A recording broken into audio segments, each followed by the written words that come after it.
Since 2010, change has swept across the rakish city on the Strait of Gibraltar at a dizzying rate. Heavy investment has moved the container port out of the city, the impenetrable Medina feels safer, the beaches are cleaner, and the Bayfront Corniche was regenerated in 2018. There has never been a better time to delve into Tangier and reconnect with the city of Delacroix, Matisse, and Paul Bowles, where William S. Burroughs wrote, "Naked Lunch." Today, we share the top 10 best things to do in Tangier so you can plan a trip and experience all the exciting attractions and activities this beautiful city has to offer. Starting with number 10, Achakar Beach. Between the caves of Hercules and Cap Spartel is a glorious public beach, awarded consecutive blue flags in recent years for hygiene, water quality facilities and lifeguard provision. But the headliner is the sheer natural wonder of this long and wide beach facing west and backed by sloping, gravelly cliffs for breathtaking views of the sunset.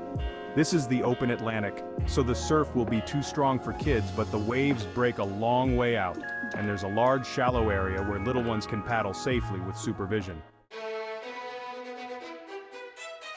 At number 9 is the Medina.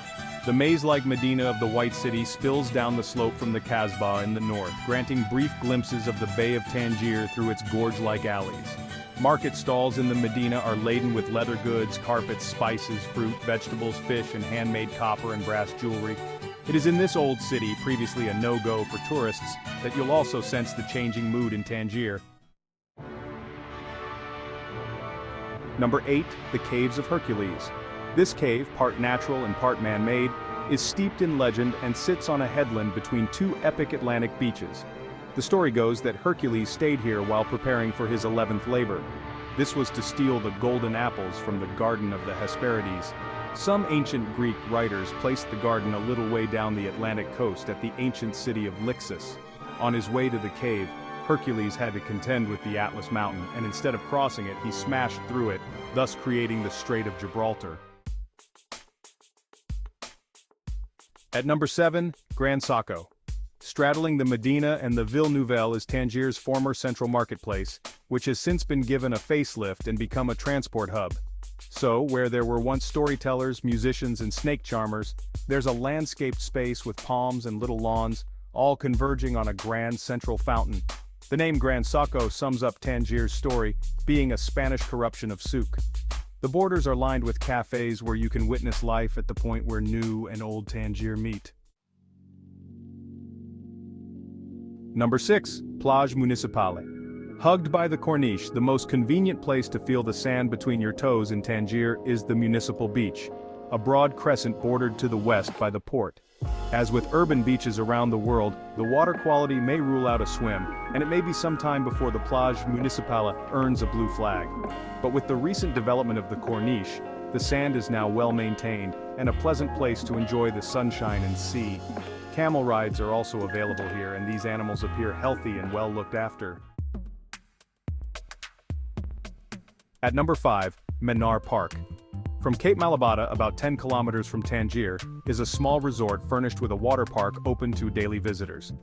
This attraction has been upgraded in the last couple of seasons and has large interconnected pools, a shallow pool for smaller children, and a small lineup of slides, one with two-seater inflatable rings for frazzled parents.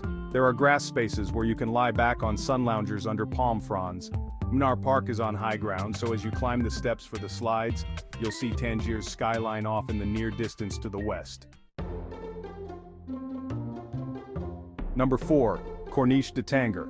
Another place where the investment of the last decade is unmistakable is on the Bayfront Promenade.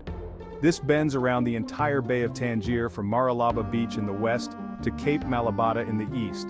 The section that most people associate with the Corniche is between the new tourist port and Villa Harris, encompassing two beaches, the Plage Municipale and Plage Malabata to the east. Traced by scores of restaurants and cafes, this promenade dates to the 19th century but has been transformed in the 2000s with smooth paving, geometric lawns, clumps of palms, and benches.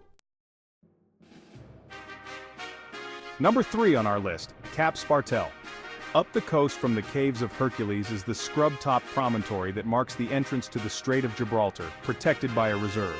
Cap Spartel rises to more than 300 meters above the ocean.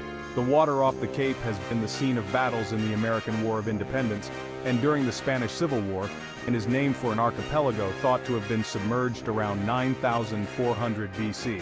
Spartel remains as a sandbank with the highest point 56 meters below the surface. Number 2. Parc Perdicaris. On the road to Cap Spartel, you'll pass along the southern edge of this blissful coastal forest on the western edge of the city. Parc Perdicaris adds up to almost 70 hectares and is named after the Greek-American consul and playboy Ion Perdicaris, whose estate was on this land. When Perdicaris was kidnapped in 1904, it triggered an international crisis, and the response to the Perdicaris affair by Theodore Roosevelt is thought to have helped him win the election that year. And the number 1 place on our list? Dalia Beach. If you don't mind going the extra mile for a perfect beach, you can venture east along the rocky coastline towards Ceuta. Around the headland known as Point Ceres from the Tangier Med container port is the blue flag Dalia Beach, held as one of the best beaches in Morocco. A complete contrast to Achakar Beach, Dalia is on the Mediterranean side of the strait, withdrawn from the coast in front of a bowl of rocky hills covered with pines. The water in this small bay is a spellbinding shade of pale blue. Now it's time to hear from you. What's your favorite thing to do in Tangier? Is there something we missed? Let us know in the comments section below. And don't forget to give this video a like and subscribe to Greenable if you haven't already. Click the bell icon to stay updated on all our latest content.